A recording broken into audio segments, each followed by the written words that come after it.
नमस्कार मित्रों, स्वागत करती हूँ आपका अपने चैनल अनुराधा सीरीज भक्ति सागर में। आज के वीडियो में हम लोग जानेंगे हरतालिका तीज के बारे में। हरतालिका तीज का नाम हरतालिका तीज क्यों पड़ा, व्रत क्या है, महत्व क्या है, व्रत कैसे करें, पूजा कैसे करें, इन सब विषय में आज हम लोग बात करेंगे।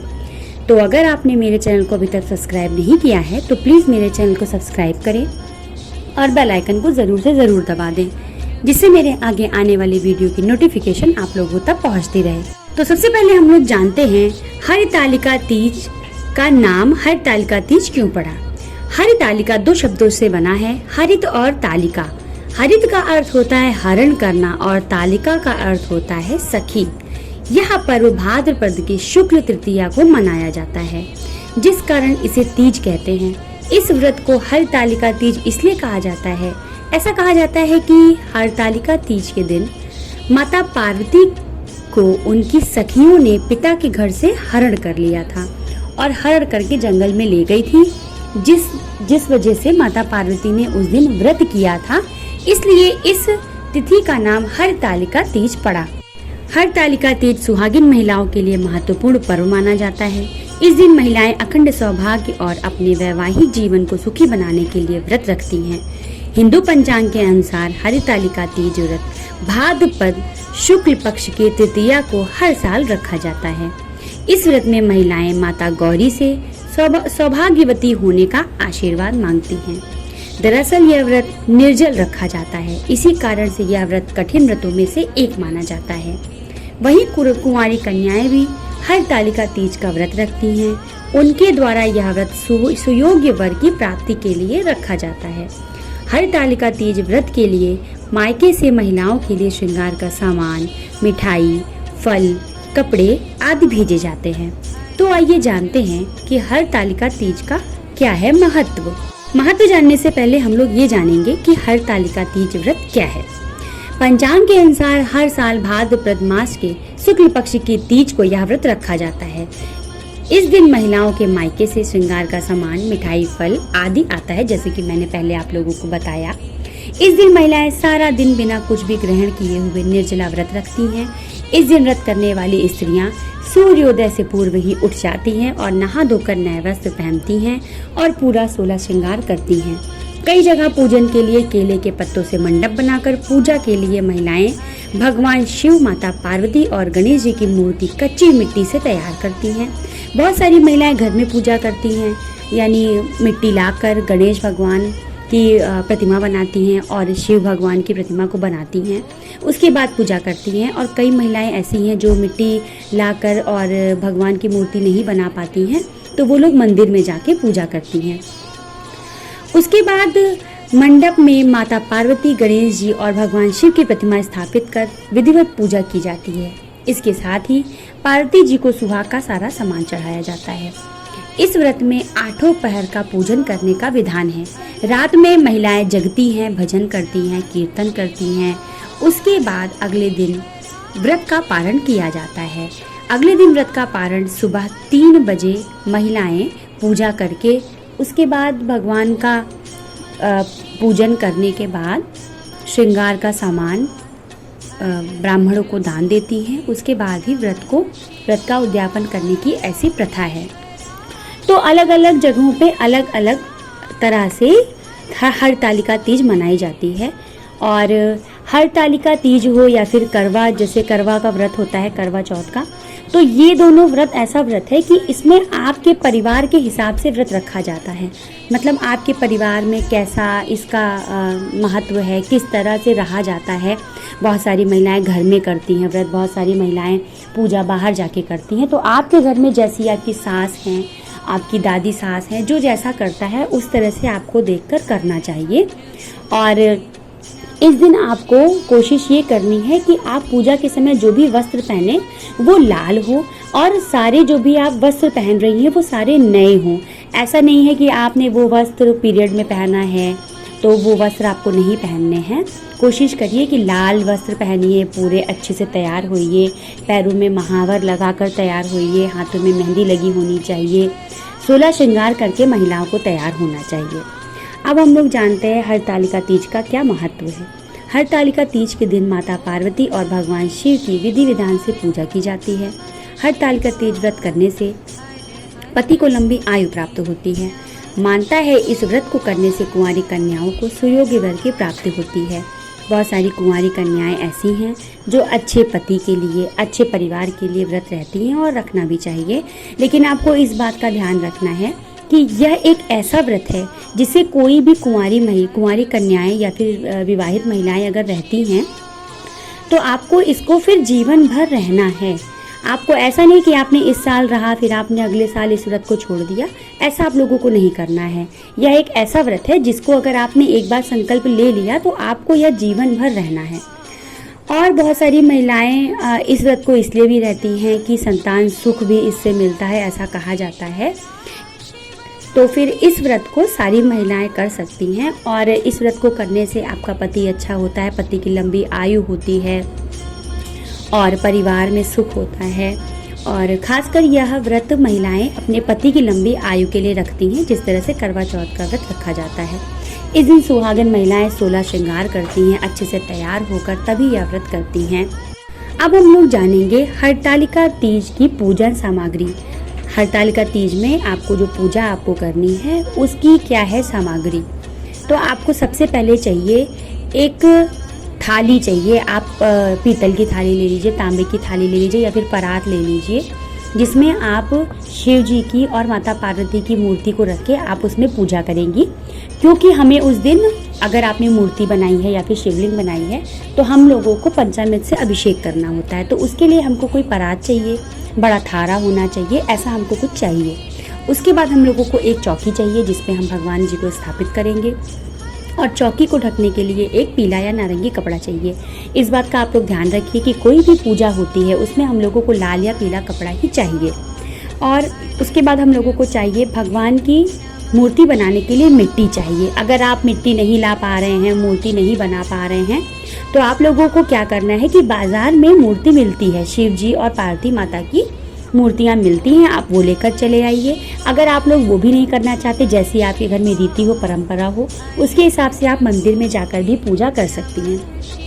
उसके बाद आपको एक पानी वाला नारियल चाहिए और जल के लिए एक कलश चाहिए। कलश के ऊपर आपको रखने के लिए आम का पत्ता और पान का पत्ता चाहिए।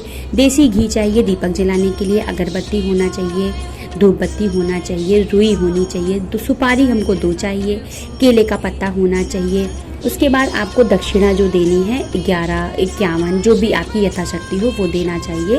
और लाल गुड़हल के फूल ज़रूर होने चाहिए क्योंकि माता जी को लाल गुड़हल के फूल बहुत प्रिय होते हैं।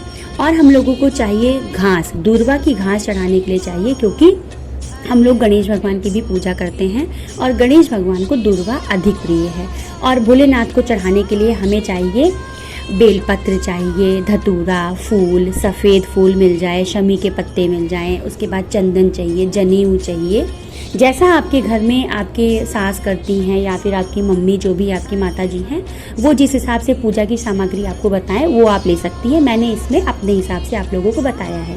और सबसे इम्पॉर्टेंट जो सामान आपको लेना है वो है पार्वती माता को चढ़ाने के लिए 16 श्रृंगार का सामान। 16 श्रृंगार में आपको सिंदूर, बिंदी और मेहंदी, ये 3 चीज़ तो ज़रूरी है लेना। उसके अलावा आप काजल का दान भी कर सकती है। काजल का दान बहुत अच्छा माना जाता है, बहुत लोग इसे गलत मानते हैं, लेकिन ऐसा नहीं है। काजल का दान देने से पति की उम्र लंबी होती है।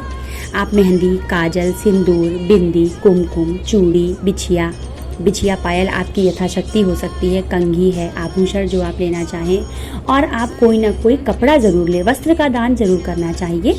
वस्त्र में आप ब्लाउज पीस ले सकते हैं, कोई भी एक छोटा सा दुपट्टा ले सकते हैं, साड़ी ले सकते हैं, जिस प्रकार की आपकी यथाशक्ति है उस तरह से आप दान दे सकते हैं। अब हम लोग जानेंगे क्या है पूजा विधि। पूजा विधि के लिए हम लोगों को सुबह जल्दी उठना चाहिए और स्नान आदि करके हम लोगों को अच्छे साफ वस्त्र पहन लेने चाहिए। हम लोगों को नए वस्त्र शाम को पहनने हैं, जो शाम का मुहूर्त होगा उस समय में हम लोगों को नए वस्त्र पहनने हैं। सुबह के वक्त हम लोग कोई भी साफ सुथरा लाल या पीला वस्त्र पहन लें। उसके बाद आप बालू से या फिर जो भी आपको मिट्टी है उससे आप भगवान की प्रतिमा बनाएं। और अगर प्रतिमा नहीं बना पा रहे हैं तो आप बाज़ार से प्रतिमा लेकर आएँ। उसके बाद एक चौकी पर अक्षत से अष्टदल कमल की आकृति बनाएं। आप यथाशक्ति आप ये सब काम करेंगे। मैंने इस वीडियो में सिर्फ अपने लिए अपने हिसाब से बताया है जो काम मैं करती आई हूँ। अब आपको उस चौकी पे एक कलश में जल भर कर रखना है। आपको ध्यान रखना है कि कलश में थोड़ा सा गंगा जल जरूर डालें। उसमें सुपारी डालिए, अक्षत डालिए थोड़ा सा, और उसके बाद उसमें आपको एक सिक्का डालना है। उसके ऊपर आपको क्या करना है, आम का पत्ता रखकर उसके ऊपर आपको एक नारियल रखना है। उसके बाद आपको क्या करना है, पान के पत्ते रखिए, उसके ऊपर आपने चावल रखा और माता पार्वती, गणेश जी को और भगवान जी को तिलक लगाएं। उसके बाद आपको क्या करना है कि घी का दीपक ज़रूर जलाएं। 5 दीपक, 1 दीपक आप अपनी यथाशक्ति से दीपक जला सकते हैं। उसके बाद जैसे आप शिव जी का अभिषेक करते हैं उस तरह से आप शिव जी का अभिषेक करिए। आप ध्यान रखिएगा जो मैंने बताया कि स्टील का परात हो या तांबे का, पीतल का परात लेके उसमें आप अभिषेक करिए। उसके बाद भगवान को स्नान करा के फूल माला चढ़ाइए, बेलपत्र चढ़ाइए, पीले चावल चढ़ाइए। उसके बाद आपको माता पार्वती का जो आपने श्रृंगार का सामान लिया है वो आपको ज़रूर चढ़ाना है। भगवान शिव को वस्त्र के रूप में आप मौली चढ़ाइए और माता पार्वती को आप वस्त्र के रूप में जो भी आप दान देना चाहें, साड़ी है, ब्लाउज पीस है, जो भी वो मैंने आपको बताया, आप वो चढ़ा सकते हैं। उसके बाद आपको गणेश जी को भी जनेऊ चढ़ाना है। जनेऊ का मतलब ये है कि आपने गणेश जी को भी वस्त्र आपने दिया है। उसके बाद आपको क्या करना है, तीज व्रत की कथा सुननी है। तीज व्रत की कथा सुनने के बाद भगवान गणेश की आरती करें, भगवान शिव जी की आरती करें और माता पार्वती की आरती करें। उसके बाद आपको अंत में मिष्ठान का भोग लगाना है। ये सब जो मैंने पूजा विधि बताई, ये पूजा विधि आपकी शाम को है, यानी प्रदोष काल में। कजरी तीज में जो भी हम लोग पूजा करते हैं वो शाम के समय पूजा का ही महत्व होता है। उसके बाद क्या होता है कि कजरी तीज में चंद्रमा को अर्घ्य दिया जाता है। अर्घ्य कैसे देना है, तीज पर संध्या को पूजा करने के बाद चंद्रमा को अर्घ्य दिया जाता है। फिर उन्हें हम लोगों को क्या करना है कि एक लोटे में जल ले लेना है, उसमें हम लोगों को रोली डालनी है और हो सके तो आप लोटे के साइड में आप थोड़ा सा वो कलावा ज़रूर बांध लें। और उसके बाद आप लोगों को ये ध्यान रखना है कि आपके हाथ में एक चांदी की अंगूठी ज़रूर हो। चांदी की अंगूठी एक हाथ में पहन लीजिए। उसके बाद थोड़े से गेहूं के दाने हाथों में लेकर और चंद्रमा को अर्घ्य दीजिए और अपने ही स्थान पर खड़े होकर परिक्रमा करें। तो इस तरह से आपकी पूजा संपन्न होती है। उसके बाद हम लोग क्या करेंगे, बहुत सारी महिलाएं ऐसी हैं जो व्रत नहीं रह पाती हैं, तो वो लोग क्या करती हैं, शाम को पूजा करने के बाद वो लोग जल पी सकती हैं। पर आपको जल कैसे पीना है, वैसे तो हमारे पुराणों में जल पीने का कहीं भी वर्णन नहीं है, लेकिन बहुत सारी महिलाएं ऐसी हैं जो व्रत नहीं रह पाती हैं। तो आपको जल कैसे पीना है, पशु की तरह। आपने क्या किया, एक थाली में पानी ले लिया और बिना हाथ लगाए उसे पीना है। मतलब एक घूंट में जितना पानी आप पी सकते हैं बिना धार रोके वो आप पीजिए। या फिर आप क्या करिए कि एक लोटे में जल भर लीजिए और वो जल आप इस तरह से पीजिए कि आप जब वो जल पीजिए तो उसकी धार टूटनी नहीं चाहिए। पर बहुत सारी महिलाएं ऐसी हैं जो व्रत रह लेती हैं, जैसे कि मैंने बताया कि सुबह के समय अगर आप अच्छे से कुछ भी वो पानी वानी पी लेती हैं तो आप व्रत रह सकती हैं। और फिर उसके बाद क्या करना है, आपको रात में आपको जागरण करना है। वैसे महिलाएं जागरण नहीं कर पाती क्योंकि दिन भर बिना पानी के हालत ख़राब होने लगती है। तो आप क्या करिए, 1-2 भजन गा लीजिए, उसके बाद आप आराम करिए। आराम करने के बाद आपको सुबह उठना है 3 बजे। 3 बजे उठने के बाद आपको करनी है पूजा।